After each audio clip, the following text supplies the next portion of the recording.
What is up, everybody? Welcome back to my channel. My name is King Newsme. Like I said in my last video, I've been a little bit on a Disney kick lately. I've been watching all kinds of Disney movies. Some I've seen and loved, and some I have never seen before. Such as the last video I posted. If you want to go watch a weird movie, go check that one out. But since I did one I hadn't watched before in the last one, I decided let's do one of my favorite ones in this next one. Which one are we going to talk about today? The Disney classic Minutemen. Now, if you haven't seen Minutemen, what is wrong with you? Minutemen is a Disney Channel original movie starring three teenage boys, Virgil Fox, Charlie Tuttle, and Zeke Thompson. They discover time travel. Well, Charlie discovers time travel, and Zeke makes the machine for time travel, and Virgil just tags along, I guess. I mean, he's Charlie's best friend, so he gets to tag along. And just like every other Disney Channel movie I watched, I hadn't seen this one in years, like maybe 10 or 15 years. Holy shit, I'm old. Oh my God. But I do really remember loving this movie as a kid. My little 7-year-old brain just couldn't get enough of this movie. I watched like every single rerun, because you know, like when Disney Channel would release a movie, they'd just play it like every day for 2 weeks. So I watched it every single day for about 2 weeks. And it was my favorite Disney Channel original movie until the Phineas and Ferb movie came out, because that movie is a masterpiece and I still watch it to this day. You think Into the Spider-Verse started all the multi-dimensional shit? No, it was Phineas and Ferb. They started it way ahead of its time. Anyways, today let's look at the DCOM classic Minutemen and let's see if it's still worth some hype. First, let's take a look at the cast. Virgil Fox is the main character and is played by Jason Dolley. You might know Jason Dolley from Good Luck Charlie or Hatching Pete. If you want to see me make a video about Hatching Pete, I would love to. I actually really liked that one as a kid as well, so let me know. But yeah, this guy was literally everywhere on Disney Channel for a few years. He was like an icon. He still is an icon. What are you talking about? Next is Charlie Tuttle, a 14-year-old genius kid who skipped a few grades and started high school when he was only 9 years old, which is insane. Charlie is played by Benward. He also starred in another DCOM movie called Cloud 9 with Dove Cameron. You might know that movie. But he was also on Good Luck Charlie for a little while, so you might have seen him there too. The last Minuteman is Zeke Thompson. He's the cool, dangerous, hot guy that everybody's scared of, but it turns out he's just a big teddy bear inside. We all love those kinds of guys. And we can thank Nicolas Braun for bringing him to life. And you might know Nicolas Braun from that kid that glows in Sky High. I didn't put the two together because, I don't know, I'm stupid, I guess. And those are the main characters, so now I'm just gonna speed run through the cast real quick. Jeanette Palachuski, I've watched this movie like 4 times. I still can't pronounce her last name. She's played by Kara Crane. She has a huge crush on Charlie. She's also the guy in the chair, or girl in the chair for this movie. She sits back and lets the guys time travel while she just makes sure everything goes right. Next is Stephanie Jameson, who is played by Chelsea Kane. This is Virgil's crush in the movie, but she is dating Virgil's ex-best friend, Derek Beauregard. And lastly, we have Vice Principal Tolkien, who has a very fucked up view on the world and high school. No, gentlemen. Everything in this world has an order. There are those who stuff others into vending machines and those who get stuffed into vending machines. It's just the way the system works. Okay, now let's get started with the movie. So we start out freshman year, and to make these obviously older kids look younger, they did some amazing de-aging technology. It was like before its time, and they really did a good job on it. They did incredible things like giving Virgil braces to make him look so much younger than he did before, and brushing Derek's hair down because when he's older, he spikes it up. And the best of all, they put Stephanie's hair in pigtails. I'm obviously joking. They could have done anything else. They could have hired younger actors for one scene to play them. And I think my 7-year-old brain could have figured out, oh, they got older, so they're obviously going to look a little different when they get older.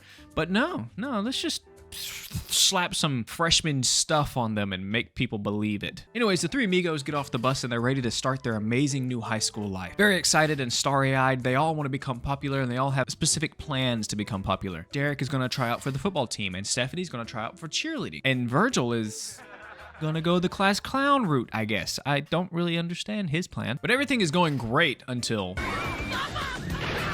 Yeah, that's Charlie, testing out his new rocket-propelled car. Needless to say, it works. It does work. A little too well, though. The only reason he stops is because Derek hits him in the back of the head with a football, which causes the whole football team to crowd around him and start picking on him. They even pick him up, but this is when Virgil is the good guy, and he's like, hey, we don't really need to do this. We let him go, you know? But little does Virgil know that that's going to be the worst mistake of his life, because they just pick him up and bully him along Charlie. So they dress these two boys up in cheerleading outfits, put makeup on them, and hang them from the school ramp. And this ruins Virgil's chances of ever being cool or fitting in with the scene. And this is now called, for the rest of the movie, the incident.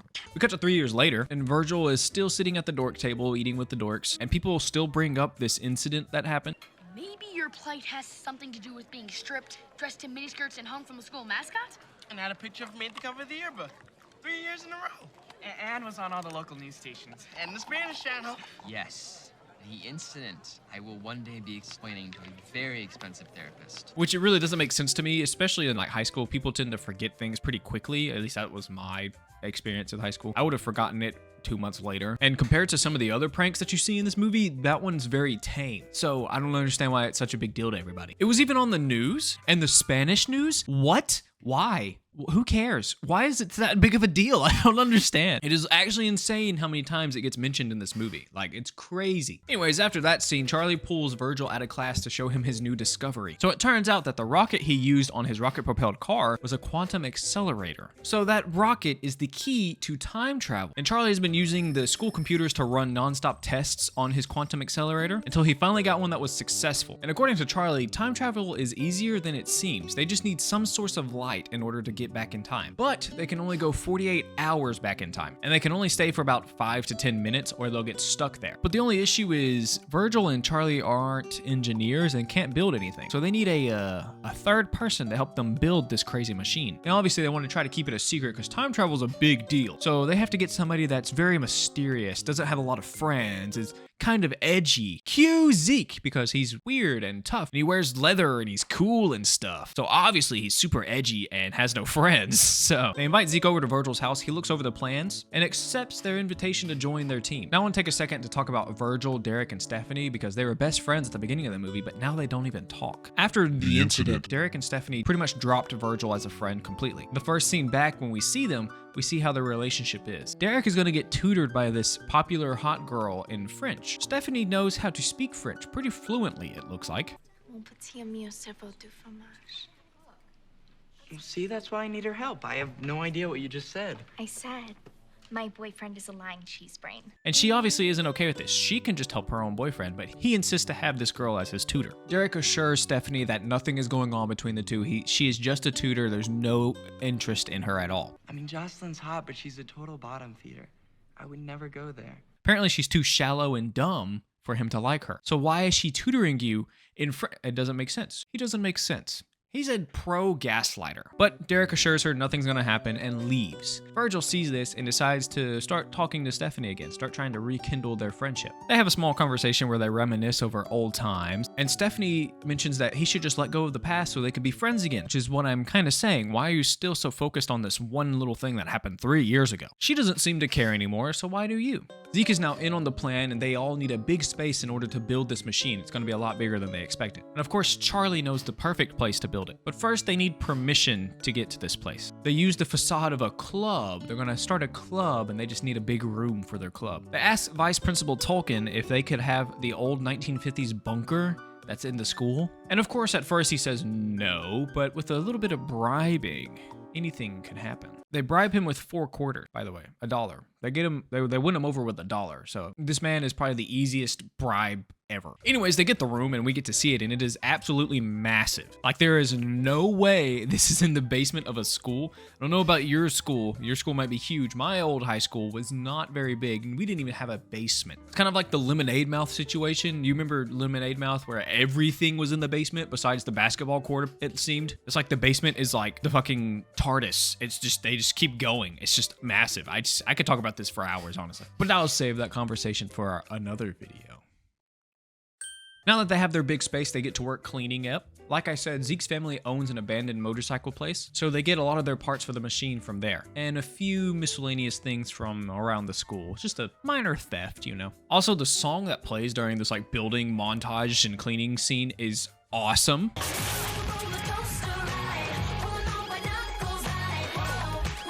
It slaps super hard, like way more than it should for an early 2000s DCOM movie. After a lot of hard work, they finally get the machine working, and they're all too scared to jump in it because, you know, nobody's ever been back in time. Anything can happen. They can get stretched into a noodle or just fucking explode, you know. So Zeke and Virgil decided to take the true scientific approach to it, and they threw a cat in there. Not any cat, Charlie's cat, which he's not very happy about. Also, Charlie's cat's name is Albert Felinestein, which is the dumbest name for a cat I've ever heard, and I've heard some pretty dumb ones.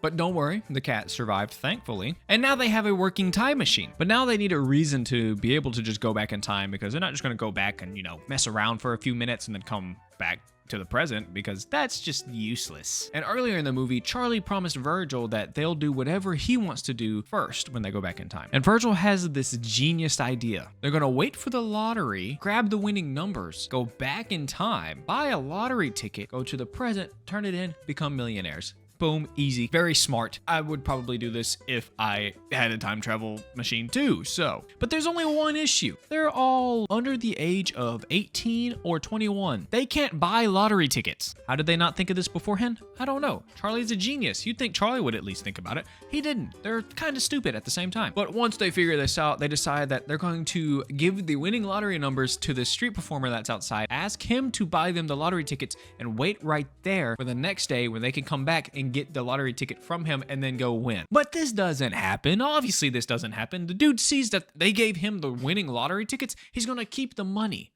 which he does. And I don't blame him. That's a lot of moolah. Have you seen the lottery nowadays? It was at like $1 billion last year. That's a lot of money. But after that fails, they have to find a new reason to use their machine. And after an odd conversation with Charlie, Listen to me. If anyone finds out about this time machine, it'll be the end of me, you, and Zeke. The end! they see a nerd named Chester, which is a reoccurring character in this movie, who had his clothes and towels stolen from him while he was in the showers. And after Vice Principal Tolkien does anything he can to help, Those kids stole my clothes. Can you help me get them back? I'd like to. Really, I would, but that would mean altering the delicate social system here at the school. So, good luck. Charlie gets a brilliant idea. They use the time machine to go back in time and save kids from embarrassing moments. And after convincing Zeke to join in on this, the Minutemen are born. The silent heroes of the school, the bully protectors, the underdogs. But there is another issue with this. They need someone to stay back while they time travel, because if any fluctuations happen, they could be stuck in the past forever. So they need someone that can make adjustments in real time while they're back in time. Luckily, Jeanette walks in at the perfect time. See, the boys needed to make up a fake club name, so they made a Back to the Future fan club, which is kind of funny. And with Jeanette being obsessed with Charlie, she obviously wants to join so she can be closer to him. And after a little bit of convincing Charlie to let her join, they show her the ropes and she becomes the guy in the chair. Guy in the chair. She gives them their classic white snowsuit look because time travel gets very cold or something. I think that's mentioned somewhere in the movie. But we can thank her for this iconic look, because when you see this, you think Minutemen. Nothing else has looked like this. And also, for this to be a 2008 movie, this vortex that they use looks really cool. They did really good on the CGI. And for their first jump back, the Minutemen bring Chester some clothes, but the clothes they leave for Chester don't really match his personality. He gets a new style, and it leads to this very awkward scene. Oh, you can keep those. I got myself some new threads. Then he wears the same outfit for the rest of the movie. So yeah. Anyways, in the process of them helping Chester, they accidentally destroyed a new model of the school that Vice Principal Tolkien had been working on himself. And this royally pisses him off, to the point where he gets the police involved to try to figure out who these snowsuit guys are. And then there's a few scenes where things happen. They save a lot of kids. Like, for instance, this kid slips and falls and spills everything on him, and he embarrasses himself in a bunch of pretty girls. Also, the girl right here is Derek's tutor. And this is Derek looking at his tutor. So, I don't think there's very much studying going on between these two. But then we get a montage of them helping kids with another really cool song that's actually sung by Corbin Bleu, better known as Chad from High School Musical.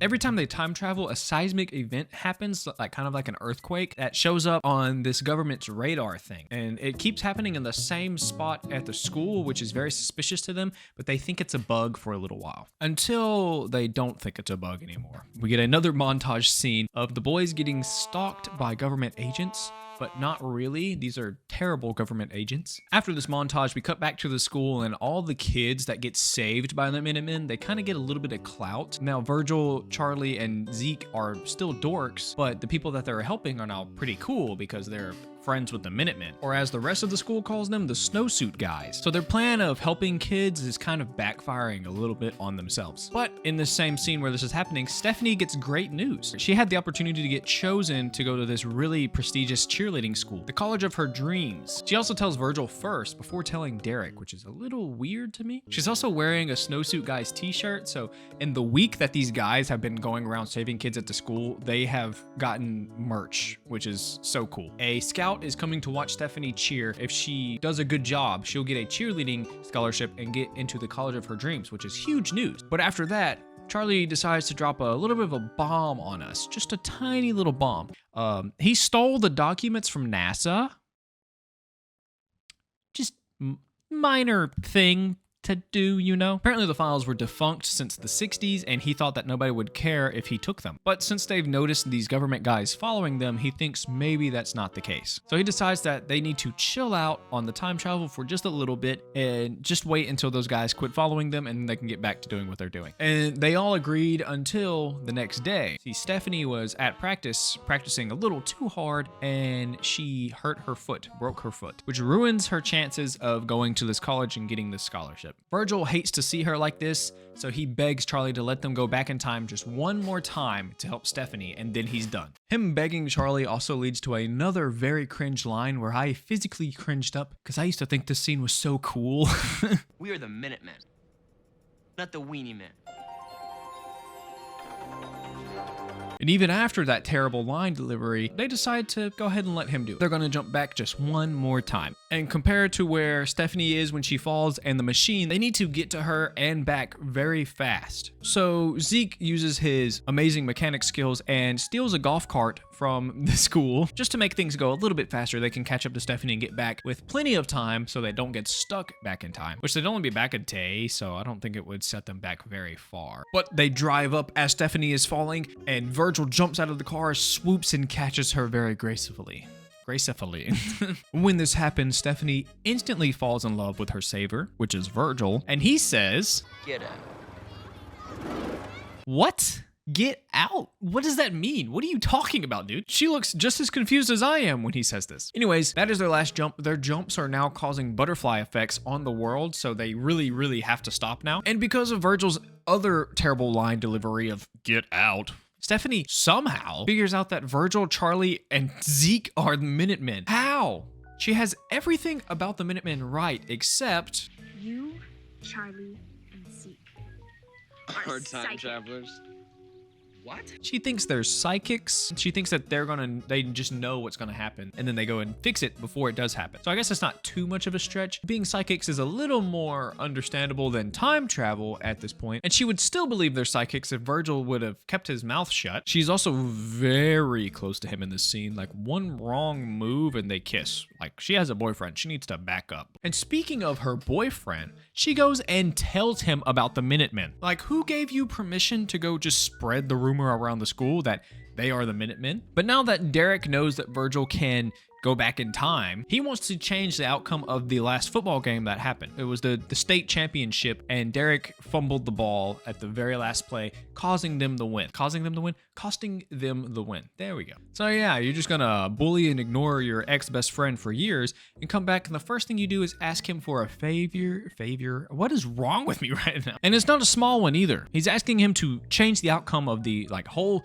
state thing, which would cause an even bigger butterfly effect than happened before. Oh, and he also casually mentions that he tried to stop the football team from hanging Virgil from the ram, but they just wouldn't listen to him because he was just, the new freshman kid. Who's going to listen to a freshman? And he misses hanging out with Virgil. I'm telling you right now, this guy is a pro gaslighter. And of course, Virgil falls for this gaslight, but Charlie is smart and reminds him, no, we cannot jump anymore. Too much stuff is happening. No, we're not doing it. If we jump just one more time, really bad things will happen. But Virgil ignores Charlie, just like usual. He goes back in time by himself, helps Derek win the game, and then also gives Virgil a spot on the cool kids table. Hi, idiot here. I don't know why I said he went back alone. He did not do that. He went back with them. Virgil convinces Charlie that it was technically their fault that he lost the football game because Chester is the one that ruined it, and they made Chester confident enough to where he would streak in front of people and distract Derek. So yeah, that's what happened, not that he went back alone and fixed it. I don't know why I said that. And he starts getting involved with parties, starts hanging out with all these popular kids, and he starts leaving Charlie and Zeke kind of on the back burner. He stops hanging out with them, starts canceling on them a lot more.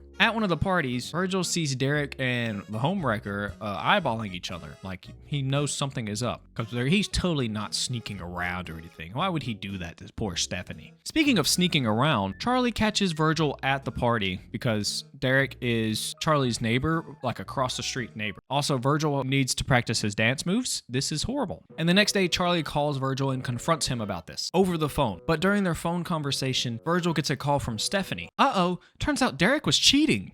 Who could have guessed? Who could have figured this out? Not me. No, I didn't mention it 4 or 5 times already. But Virgil leaves Charlie on hold all night to go help his new friend Stephanie, or I guess new old friend Stephanie. He goes to help Stephanie, which is a goodish reason to accidentally leave somebody on hold because, you know, she was crying. She just caught her boyfriend cheating. Now, the next scene, they drop a little bit more bad news on us. See, all the time traveling is creating a black hole in the middle of the town. And even worse scene, Derek asks Virgil to go back in time to stop Stephanie from finding him cheating. No! That's so fucked. That is so fucked to ask somebody that. Somebody you haven't talked to for years. You just come back. Hey, can you use your time travel power to go back in time and fix my relationship that I fucked up? No, dude, no. But Virgil is Virgil and has a soft spot for him. So he says, let him think about it. So at least he didn't do it immediately. And on his way to the machine to probably go do that, a huge stroke of luck happens in a weird way. He gets stolen by the FBI, gets kidnapped by the FBI, and kind of distracted him from the whole breakup thing. The FBI lets the guys know that they know about the stolen documents and they know that it's them that stole them. But the guys won't talk because, you know, they have the right to remain silent kind of thing. And the FBI has to let them go because...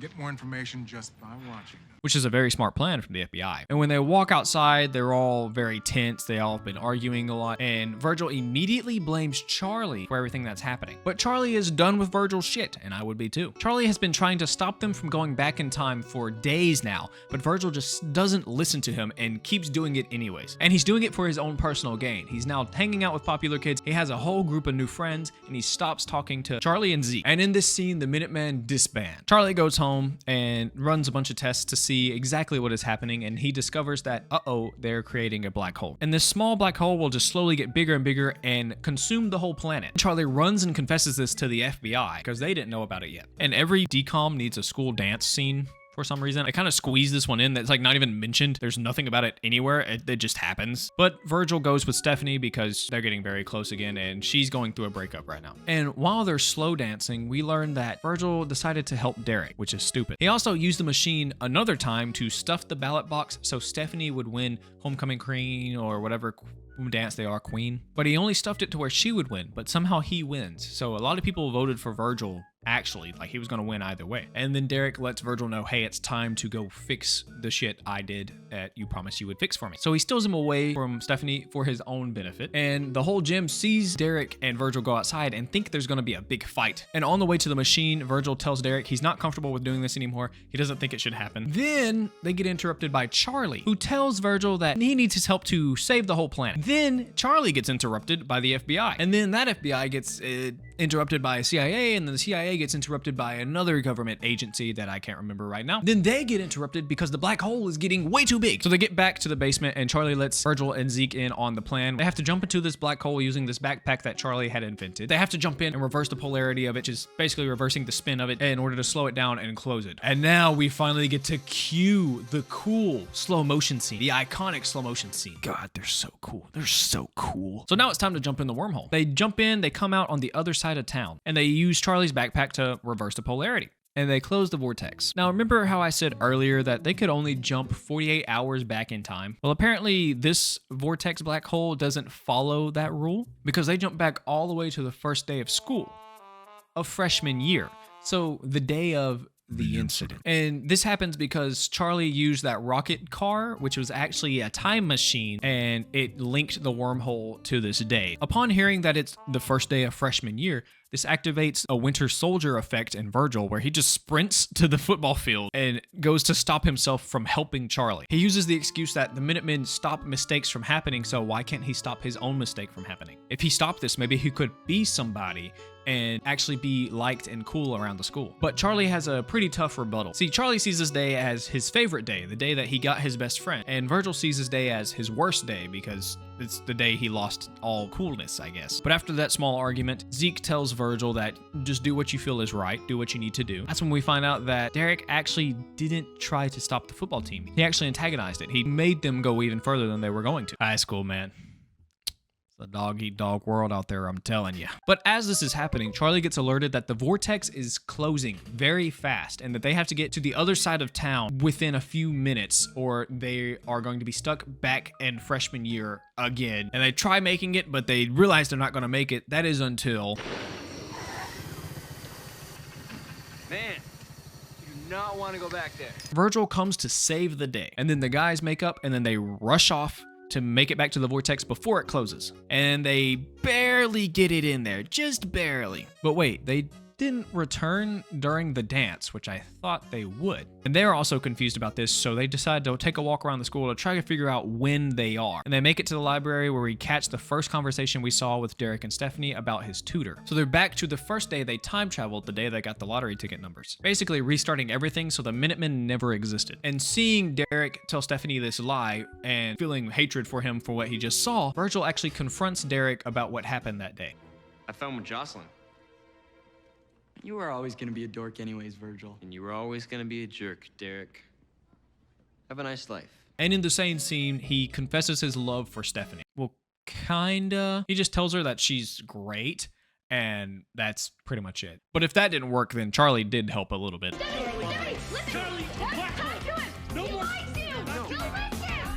And that's where the masterpiece of the movie ends. And I don't know about you guys, but I remember this movie ending way differently. I think it's like a Mandela effect that's happening in my brain. It might be just only me, but my sister kind of remembers a similar ending. So for some reason, I remember them coming out of the wormhole back during the dance and being like these heroes. They save the day, they go back to the dance, and the movie just ends with them at a dance scene in the gym. I don't know what happened. That obviously does not end this way. And then honestly, this movie ends very abruptly. Like when I was watching it back, I was like, oh, it's over already? Well, that's kind of weird. So it ends in a weird spot. But Charlie does mention that he figured out teleportation.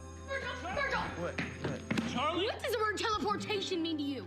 Huh? So I think they were going to try to make a sequel where they teleport rather than, you know, save the day or go back in time, but that never happened, sadly. I would love to have seen that. So yeah, if you remember that ending that I do, let me know in the comments. I don't think anybody else will, but if you do, let me know, please, for the love of God. I think I'm going insane. And that was Minutemen. I hope you enjoyed the video. Like all the other videos I have on my channel, please go watch this movie, go support them. This one's on Disney Plus. I think it's also on YouTube. You can rent it on YouTube. So yeah, give it a watch. It's actually a really good movie, even though I make fun of it. Nostalgia points. It got nostalgia points for me for sure. I'll give this movie a 7 out of 10. That's pretty good. I think all the movies I've given about 7 out of 10, honestly. Thank you for watching the video. I appreciate every single one of you and love you all. And peace.